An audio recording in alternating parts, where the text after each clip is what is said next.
தென்னாடுடைய சிவனே போற்றி, எந்நாட்டவர்க்கும் இறைவா போற்றி.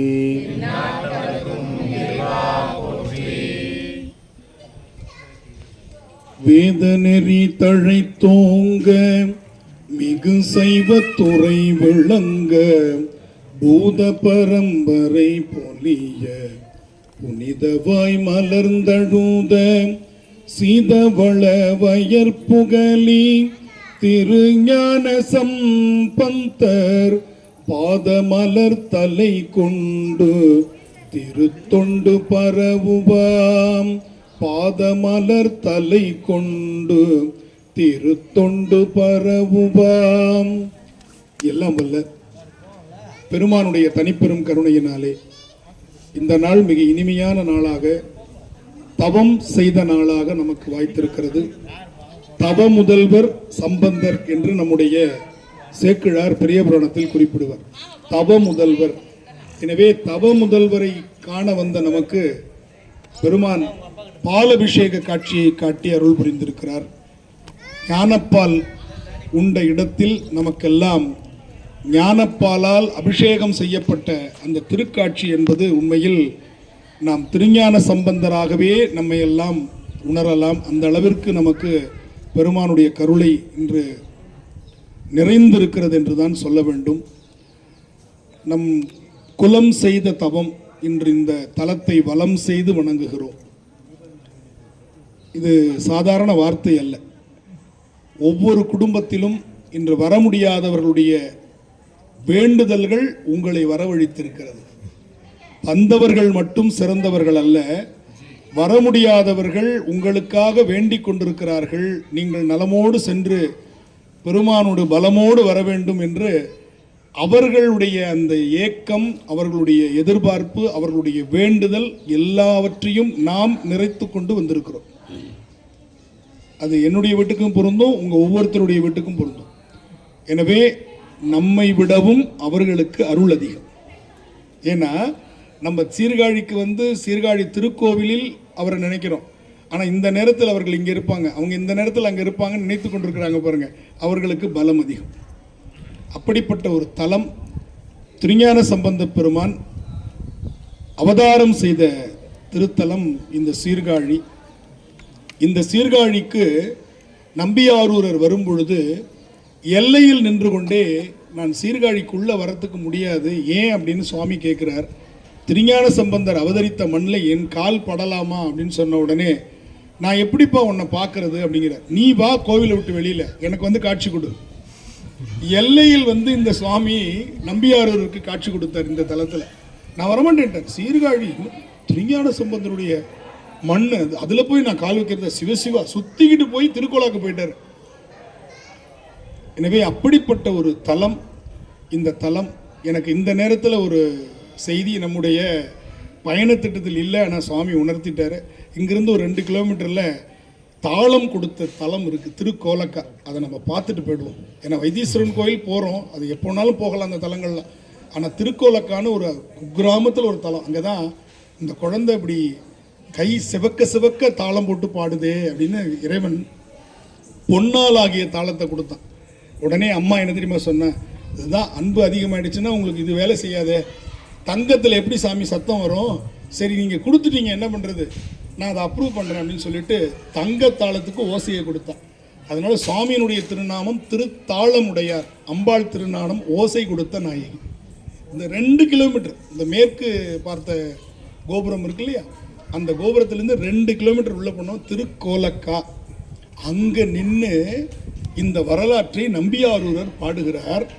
நாளும் இன்னிசையால் தமிழ் பரப்பும் ஞான சம்பந்தனுக்கு உலகவர் முன் தாளம் ஈந்தன்.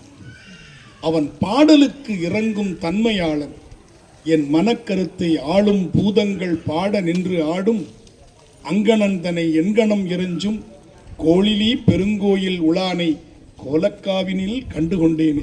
இந்த வரலாற்றை யார் பதிவு செய்கிறார்? 200 ஆண்டுகளுக்கு பின் வந்த நம்பியாரூரர் இந்த வரலாற்றை சொல்லுகிறார். கோலக்காவினில் கண்டுகொண்டேன். எப்பேற்பட்ட தலம்! ஞானசம்பந்த பெருமான் 3 வயதாக இருக்கும் பொழுது, வரலாறு தெரியும், இந்த இடத்துல இருந்து அதை பேசுறது புண்ணியம், கேட்கறது புண்ணியம். அந்த ஞானசம்பந்த பெருமான் 3 வயதாக இருக்கும் பொழுது அவருடைய தந்தையார் சிவபாத இருதயர், தாயார் பகவதி அம்மையார், அவர்கள் அந்த குழந்தையை வளர்த்து வருகிறார்கள். ஒரு நாள் தந்தை நீராட புறப்படும் பொழுது, இந்த குளத்தில் நீராட புறப்படும் பொழுது குழந்தை நானும் வருவேன்னு சொல்லி அடமுடிச்சு வந்திருக்கு. சரி, குழந்தை அழவிட வேண்டான்னு திருஞான சம்பந்தரை தோளில் தூக்கி கொண்டு வந்து குளத்தங்கரையில் வச்சுட்டு குளத்தில் குளிச்சுட்டு இருக்கிறார். அகத்தவம் செய்கிறார், தண்ணீரில் மூழ்கி தவம் செய்கிறார். அப்பொழுது குளத்தில் குழந்தை அப்பாவை காணமேன்னு அழ ஆரம்பிச்சிருச்சு. கொஞ்ச நேரம் குளத்தை பார்த்து அழுதுது. அது இந்த உலகியல் குழந்தை. கொஞ்ச நேரத்தில் திரும்பி இந்த தோணியப்புறம் பார்த்து அழ ஆரம்பிச்சிருச்சு. அதுதான் ஞான குழந்தை. உடனே இந்த திருநிலை நாயகிட்ட குழந்தை அழுது, வா போய் பால் கொடுத்துட்டு வரலாம் என்று சொல்லி சுவாமியும் அம்பாளுமாக விடை வாகனத்தில் வந்தாங்க. இப்போ தூரம் எவ்வளோ தூரம்னு பார்த்துக்கணும். நான் விளையாட்டை அந்த வகுப்பு நடத்தும் போதெல்லாம் சொல்லுவேன், இவ்வளோ குறைந்த தூரத்துக்கு கூட வண்டி எடுத்துகிட்டு போனவர் நம்ம சுவாமி. அதுவும் 4 வீலர், 2 வீலர் கூட இல்லை, 4 வீலர். இதை நான் சொல்லலை, ஞானசம்பந்தர் சொல்கிறார். தோடுடைய செவியன் விடை ஏறி காளை வாகனத்தில் ஏறு. முதல்ல 4 வீலர் வச்சுருந்தது யார்? சிவபெருமான் இந்த தோணி அப்புறம் தான். அப்படி நந்தி வாகனத்தில் வந்து இறங்கி அந்த குழந்தையை தன்னுடைய மடியில் அமர வைத்து ஞானப்பாலை கொடுத்தார். அதில் உவமையிலா கலைஞானம், உணர்வறிய மெஞ்ஞானம், ரெண்டுத்தையும் குழைச்சி கொடுத்தாலாம். ஏன்னா வெறும் தாய்ப்பால் 1 வயது குழந்தைக்கு போதும், 3 வயது குழந்தைக்கு கொஞ்சம் செமி சாலிடாக கொடுக்கணும்.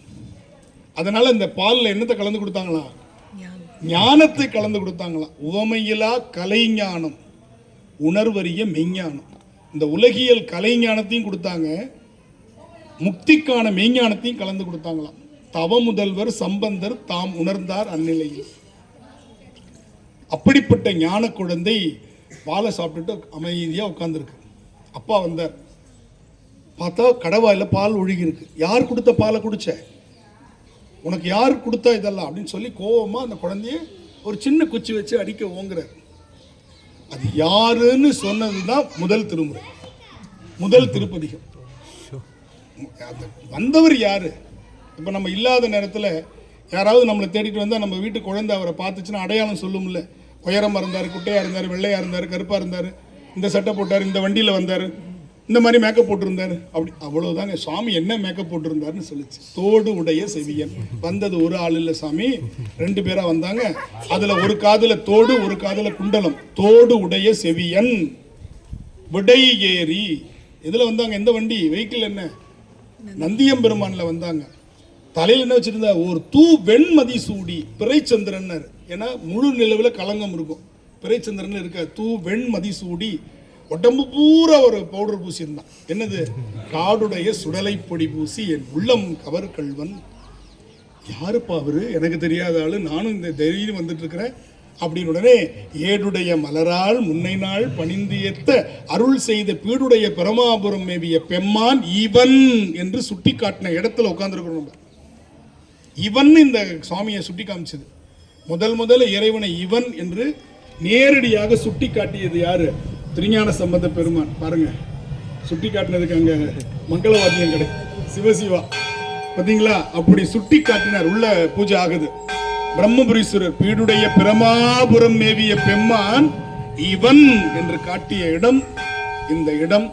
அப்படி அவர் சுட்டி காட்டின பொழுது அவர் மனசுல ஒரு சின்ன சந்தேகம் எழுது. நான் இத்தனை வருடமா இந்த கோவிலில் பூஜை பண்றேன், வர்றேன், எனக்கெல்லாம் எதுவுமே கிடைக்கலையே, உனக்கு எப்படி கிடைச்சதுன்றது மனசில் இருக்காது. ஞானசம்பந்தர் 3வது சொல்றார், அப்பா நீ இந்த பிறவியில பிறந்து பூஜை பண்ற, நான் ஏடுடைய மலரால் முன்னை நாள் பணிந்து ஏத்த. போன பிறவியில் நான் செஞ்சதுக்கு இந்த பிறவியில் நான் என்ன பண்றேன்? பலனை அனுபவிக்கிறேன். அதனால் அருள் செய்த பீடுடைய பிரமாபுரம். முதல் பெயர் பிரமபுரம், கடைசி பெயர் கழுமலம். 12 பெயர்கள் இதுக்கு இடையில இருக்கு. இந்த தலம் வேணுபுரம். வேணு என்று சொன்னால் மூங்கில். வேணுகோபாலன் புல்லாங்குழல் வச்சிருக்கிற அந்த சுவாமிக்கு என்ன பேரை சொல்றோம்? வேணுகோபால். வேணுன்னா என்னன்னு தெரியாது, வேணுன்னா மூங்கில். இது வேணுவனம், சீர்காழிக்கு இன்னொரு பேர். வேணுபுரம் தலமரம், மூங்கில். இங்க வெங்குரு, குரு பகவான் பூஜை செய்த தலம். கொச்சை வயம். அதே போல நம்முடைய பராசர முனிவர் பூஜை பண்ணதுனால கொச்சைவயம் என்று அதற்கு பேர். தோணிபுரம் ஊழி காலத்தில் சுனாமின்னு சொல்றோம்ல, அந்த காலத்தில் அது ஊழி பெருவெள்ளம் வந்த பொழுது இங்கிருந்து கொஞ்ச தூரத்தில் கடலுங்க, பக்கத்தில் பூம்புகார் கடல். அப்ப கடலால் இந்த பகுதி மூழ்கிய பொழுது சீர்காழி மட்டும் மிதந்துதான், அதனால அதற்கு தோணிபுரம். அப்படி மிதந்த பொழுது ஊர்ல இருக்கிற எல்லாரும் சீர்காழிக்கு வந்துட்டாங்க. புகலிடம் கொடுத்ததால் புகலின்னு அதுக்கு பேர். புகலிடம் கொடுத்ததால் புகலி. அப்படி ஒவ்வொன்றும் காரண பெயர்.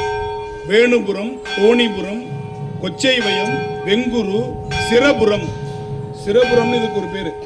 காளி, காளி அதுதான் காழின்னு ஆயிடுச்சு. காளி பூஜை பண்ண தலம் இது சீர்காழி. அது சீர்காழிங்கிறது சீர்காழின்னு வந்துருச்சு. இப்படி 12 பேர்கள்ல நம்முடைய ஆணவம், கண்மம், மாயை என்கின்ற மும்மலத்தை கழுவுவதால் இதற்கு கழுமலம்னு பேர். அதனால சீர்காழி தலத்தில் மட்டும் ஞானசம்பந்த பெருமான் தன்னுடைய பதிகத்தில் ஒரு பாடல் கூடுதலாக வச்சு பாடியிருப்பார். சொந்த ஊர் இல்லையா, மற்ற எல்லா பதிகத்துக்கும் 11 பாட்டு, சீர்காழி பதிகத்துக்கு 12. ஏன் 12 பேர்? ஒவ்வொரு பாட்டிலையும் ஒரு பேர் வச்சிருப்பார். நீங்க பார்த்தீங்கன்னா முதல் பாட்டு, இப்போ பாருங்க, ஒரு பாட்டு எடுத்து பார்த்தீங்கன்னா, சுரர் உலகு நரர்கள் பயில் தரணி தளம் முரணழிய அரணமதில் முப்புறமெறிய விரவு வகை சரவிசைக்குள் கரமுடைய பரமனிடமாம் வரமருள வரன்முறையின் நிறநிறைகுள் வருசுருதி சிறவுரையினால் பிரமனுகர் அரணழில்குள் சரணையினை பரவ வளர் பிரமபுரமே. முதல் பாட்டு.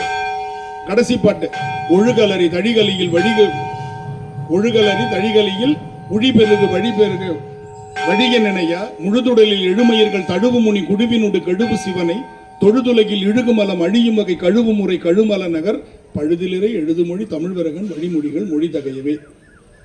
தொழுதுலகில் இழுகுமலம் கழுவும் உரை.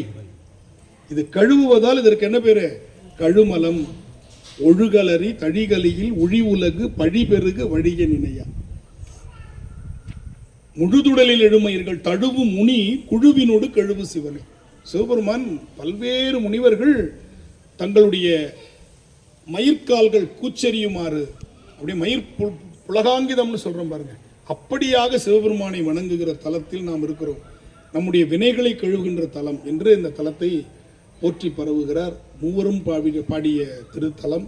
அது மட்டுமல்ல, திருஞான சம்பந்த பெருமான் எந்த ஊர்ல எந்த ஒரு புதிய வடிவத்தை பாடினாலும் சீர்காழியில் ஒன்று பாடி சாமிட்ட அப்ரூவல் வாங்கிடுவார். இது எப்படி சரியா இருக்கா பாரு சாமி, நான் போய் திருவாவடுதுறையில் போய் இடரினும் தளரினும் பாட போறேன், 2 வரி எக்ஸ்ட்ரா வச்சு பாட போறேன். என்ன பண்ண போறேன்? 4 அடி மேல் வைப்பு. 4 அடி மேல் வைப்பு இங்க ஒன்று இருக்கும். நான் கொல்லம்பூதூருக்கு போறேன், 2 வரி பாட்டு, அதுல 2 வரி எக்ஸ்ட்ரா வச்சு பாட போறேன். பாத்தீங்கன்னா இங்க ஒரு அது மாதிரி இருக்கும், ஈரடி மேல் வைப்பு. அந்த மாதிரி ரதபந்தம் பாட போறேன், திரு எழுக்கூற்று இருக்கைன்னு பேரு. கோமுத்திரி பாட போறேன், சக்கர மாற்று பாட போறேன், மாலை மாற்று பாட போறேன். இந்த மாலை மாற்று அப்படிங்கிறது அருமையான ஒரு பதிகம். அந்த பதிகத்தை பாத்தீங்கன்னா பாலிசென்ட்ரோம்னு சொல்லுவாங்க. அது ஆங்கிலத்துல இப்படி படிக்கும் பொழுது அதே பொருள், இப்படி படிக்கும் போது ஒரே பொருள். விகடகவி அப்படின்றது பின்னாடில இருந்து படிச்சாலும் விகடகவின்னு வரும், அது ஒரு சொல்லு. ஆனா ஞானசம்பந்த பெருமான் எப்படி பாடியிருக்காருன்னா, ஒரு பதிகம் பாடியிருக்காரு. அதுல முதல் வரியை படிச்சு முடிச்சுட்டு பின்னாடில இருந்து அந்த வரியை படிச்சீங்கன்னா 2வது வரி வந்துடும். 2வது வரி எப்படி படிச்சீங்கன்னா முதல் வரி வந்துடும். அது மாலை மாற்று போல அப்படியே வந்துட்டு இருக்கும். இப்படி ஒரு பதிகம் பாடியிருக்கார். மெய்யெழுத்தே இல்லாம புள்ளி வச்ச எழுத்து இருக்குல்ல, அந்த பாட்டு முழுக்க பதிகம் முழுக்க மெய்யெழுத்தே கிடையாது. அதுவும் கௌசிக பண்ணல இலக்கணத்தோட பாடியிருக்கார். யாமா மானி யாமா யாழி காமா காணா காம் காணா காமா காழியா மாமாயானி மாமாயா நேரகழாமிதயா சழிதா ஏனனி ஏனனிலாயுழிகாம் காழியுளா நினையே நினையே தாழிசைய தமிழா கரண்ணே. நேரகழான்னு ஆரம்பிச்சாரா, தமிழா கரணின்னு முடியும். இடையில எந்த புள்ளி வச்ச எழுத்தும் கிடையாது, மெய் எழுத்தே இல்லை இந்த பாட்டுல. இப்படி படிச்சா அப்படி வரும், இப்படி படிச்சா அப்படி வரும். அதுல ஒன்றுதான் திரு எழுக்கூற்று இருக்கை.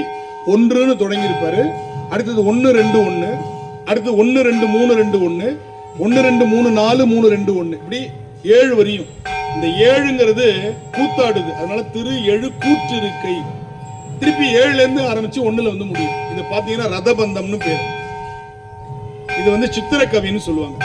கவிதைகள்ல 4 கவி: ஆசு கவி, வித்தார கவி, மதுர கவி, சித்திர கவி. அதுல எழுத்துக்களிலேயே சித்திரத்தை வரைவது போல அமைப்பது சித்திரக்கவி. அதை நீங்க கூகுளில் போட்டீங்கன்னா இந்த பாட்டு அப்படியே தேர் மாதிரி அமைச்சு பாடியிருப்பாங்க. அந்த பாட்டு நம்ம பாட போறோம்.